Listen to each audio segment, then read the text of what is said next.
Kasama ko ngayon si Shai, saka si Jenny. Sila ay mga estudyante ng De La Salle College of St. Benilde.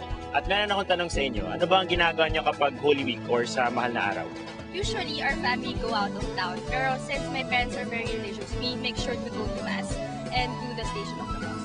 How about si Jenny? Basically, I just rest and I spend quality time with my family, and like Shai, we go to church. Mahal na araw nung nakaraang taon, dinayo ng Manila Bureau ang Pampanga, hindi upang magbakasyon, kundi para gawin ng ulat tungkol sa salibatgat. Hindi lang nila napatunayan na may mga kabataan pa rin itinutuloy ang tradisyon ng pagpepenitensya, napatunayan din sa ulat na to na may laban tayo sa International Film and Video Awards. Correct! Finalist lang naman tayo sa New York Festival, isang award-giving body na kumikilala sa magagaling na produksyon sa buong mundo. Hetong ulat na nagbigay karangalan sa kabataang Pinoy, ang Salibatbat.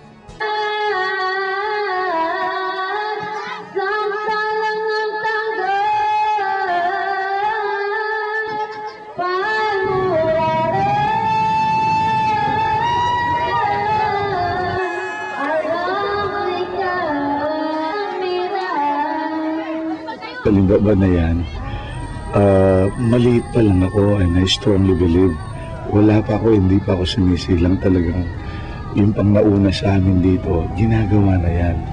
Kung ano po yung ginawa ni Christ sa cross ng Calvary is enough na po yun para hindi na po tayo magdusa at saktan po yung sarili natin, sugatan para yun daw po, yun para mapatawad yung mga kasalanan natin. Meron pagbabago. Ngayon parang palala eh.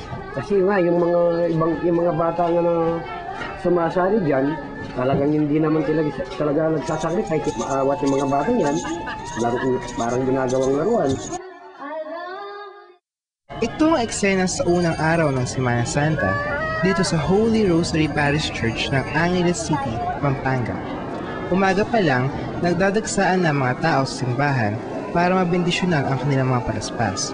Mula Lunes hanggang Huwebes naman ng mahal na araw, masasaksihan ang pabasa, prosesyon na nagbubuhat ng krus, at ang mga nagpapalaspas ng karaniwang tinatawag na nagsasalibatbat. At pagsapit ng Biyernes,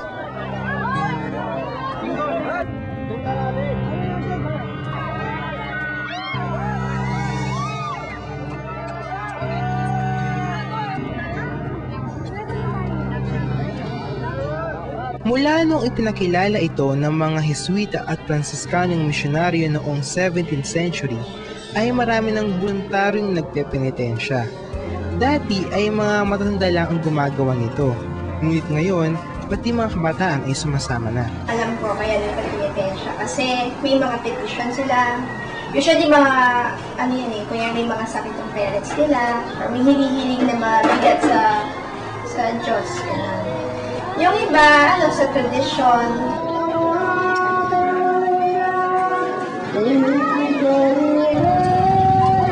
Ito ang Barangay Lourdes Northwest ng Angeles City, isa sa pinakasikat na lugar tuwing mahal na araw. Dito kasi marami nagsasalibatpat o kaya na may nagpapapako sa krus. Dito ko nakilala si Noriel, na mas kilala sa tawag na Tisoy. Nagsimula siyang magsalibatbat sa edad na 12. Noong umpisa, tagahawak lang siya ng damit o kaya na may tagadala ng tubig na nagsasalibatpat. Pero di naglaon, ay sinubukan niya rin ito. Umpisa natakot. Siyempre kala ko masakit. Pero nung subukan mo, hindi naman. Okay naman siya pwede. Isa sa mga natutunan ni Tisoy ay ang tamang paghahanda. Papahinga lang para yung dugo marami. Tapos, minum. Para yung dugo maraming lumabas.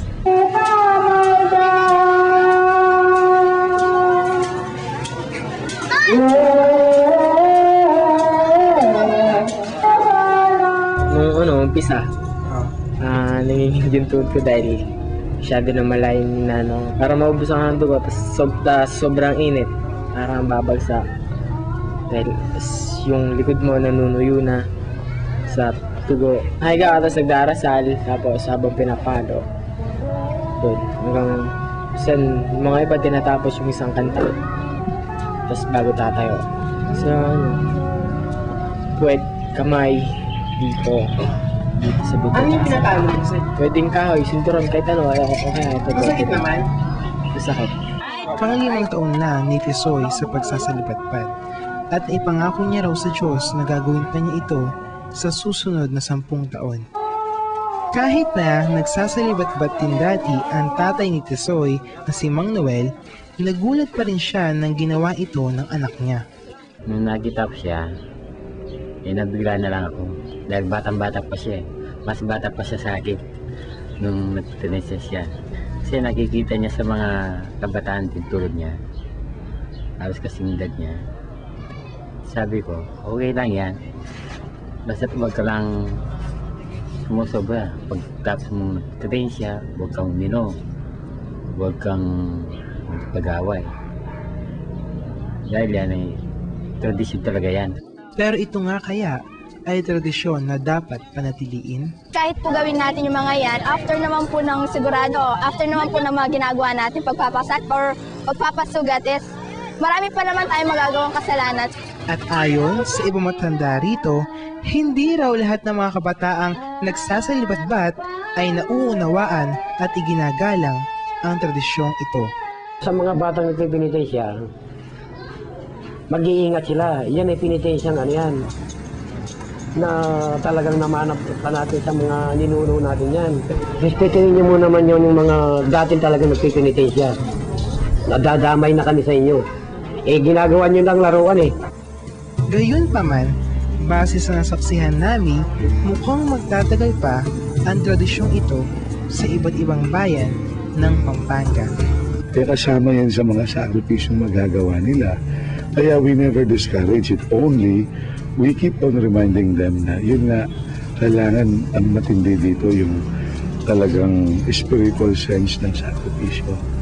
Hindi yung ibang iniisip natin o hinahangad natin sa paggawa ng sakripisyo. Ano man ang piliin nilang daan na pagsasakripisyo, sana'y pagmunihan ni Tisoy at ng ibang tulad niya ang tunay na kahulugan ng Semana Santa, pagbabago, pagsisisi at pagpapasalamat.